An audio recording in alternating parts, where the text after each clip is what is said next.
Ассаламу алейкум, урматтуу туугандар. Биз ушу Мадина шаарындабыз. Мадина шаарында ушул жакта ар бир келген умурачыларыбызды бул жака сый тамак уюштурабыз, белектерди берип, ар бир жамаатта ким гана болбосун 2-3 жылдан бери ушундай өзүм коноктойм.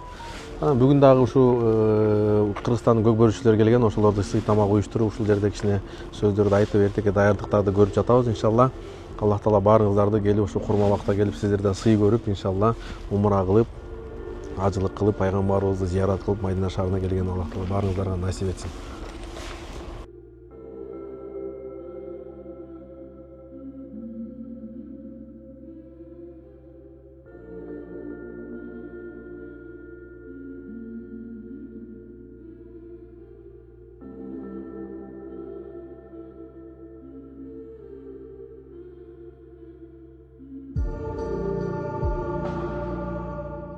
Деген батырларды көрдүк мына. Силер деле айтып атпайбыкпы?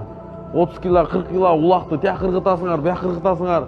Бир эртең менен багымдатта туруп, жарым кило плит кыргыта албасам, нези батыр аны? Мен атка үзөңгүсү жок, секирип минем, мындай минем, тигиндей минем. Бир жай намазга секирип чыга албасаң, аны кандай батыр? Батыр деген ким? Ал ушул түнкү уйкусун таштап, Алла үчүн өзүнүн мынакей нафсисин сындырып, ошо Аллага кулчулук кылса, ошол батыр да. Ошол Алланын алдында сүйкүмдөрөк да. Эми ушул жерден биз ушундай бекем намаз ниет кылып кетейик. Азыр кичине эме башталганча, мынакей Бакара сүрөсүндө аят бар экен, намаз боюнчачы айтат. Намазды толук аткаргыла дейт. Намазды толук аткаргыла, зекет бергиле жана рүкү кылуучулар менен бирге рүкү кылгыла.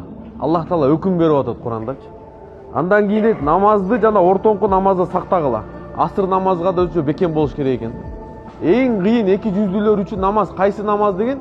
Ал багымдат намаз менен куптан намаз деген да. Жалпы менин тапсырга жалпы Бекер Умара компаниясына ыраазычылык айтабыз. Биздин дастан жамаат улакчылардын атынан айдап коём.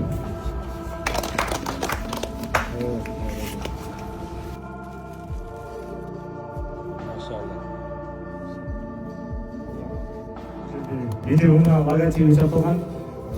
Ойский кооперативский инфос атайын 11 келди кылдык. Бекер Умара компаниясы бир эле Кыргызстанда эмес, дүйнөдө номер 1 компания болсун. Дейбизда кыргыз элинин дүйнөсүн бул жака Умара сапарын алып келген компания болсун. Алла разы болсун иншалла. Бар эле уктош керек. Коюбузда Кыргызстанга барасыз. Барсаңыз ушу форманы кийип, улакка чапканга аргымаңыз даяр. Машалла, Алла разы болсун. Сразу бар эле улак чабып кетет экен да. Чоң рахмат. Алла разы болсун.